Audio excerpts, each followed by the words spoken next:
राम की वापसी और सबक। राम 5 साल बाद अपने घर लौट रहा था। 5 साल पहले वो विदेश कमाने गया था। पहले राम अपने देश में रहता था। वो अपने माँ बाप और पत्नी के साथ रहा करता था। जब वो विदेश जा रहा था तो वो अपने माँ बाप को अपनी पत्नी के सहारे छोड़कर गया था। वहाँ व्यस्त होने के कारण वो अपने माँ बाप से बात नहीं कर पाता था और अपनी पत्नी से कभी कभार फोन करके अपने माँ बाप का हालचाल ले लिया करता था।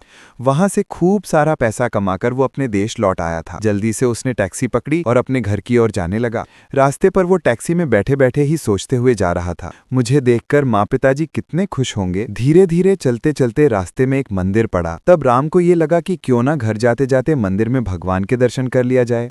उसने टैक्सी वाले को कहा, थोड़ी देर रुको भैया, मैं थोड़ा दर्शन कर लेता हूँ। टैक्सी वाले ने रोक दिया और राम गाड़ी से उतरकर मंदिर की ओर जाने लगा। तभी अचानक मंदिर की सीढ़ियों पर दो बुजुर्ग आदमी और एक औरत भीख मांगने वाली लाइन में बैठे हुए थे।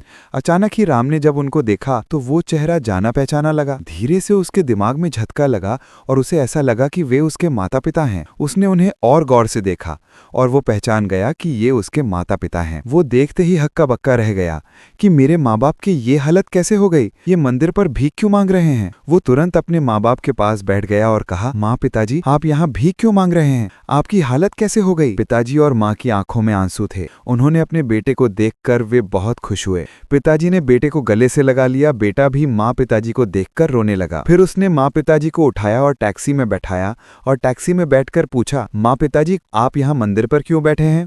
माँ पिताजी ने कहा, बेटा तुम जब विदेश जा रहे थे तो तुम हमें बहू के हवाले छोड़कर गए थे। बहू को कहा था कि तुम मेरे माँ बाप का ध्यान रखना।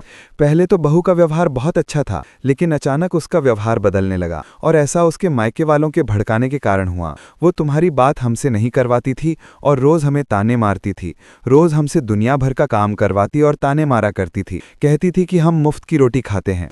एक दिन उसने हमें घर से निकाल दिया और हम यहाँ मंदिर के बाहर आकर बैठ गए। जो भी हमें कुछ दे देता है उससे अपना गुजारा कर लेते हैं। लड़के को ये सब सुनकर बहुत गुस्सा आया। वो गुस्से से तमतमा गया।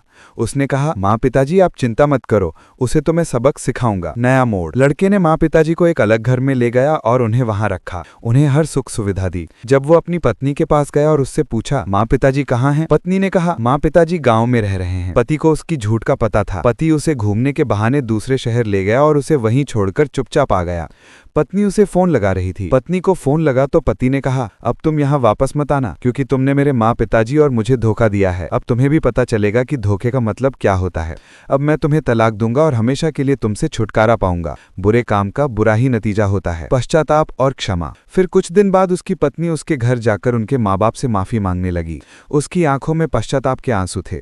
माँ पिताजी ने उसे माफ कर दिया और अपने बेटे को भी समझाया। बेटे ने अपने माँ बाप की बात मानी और पत्नी से कहा, अगर आइंदा से ऐसा हुआ और मेरे माँ बाप को कोई कष्ट पहुंचा तो तुम इस घर से हमेशा के लिए दूर हो जाओगी। बहू अब सुधर चुकी थी। अब वो अपने सास ससुर की बहुत सेवा करती थी और पति का भी बहुत कहना मानती थी।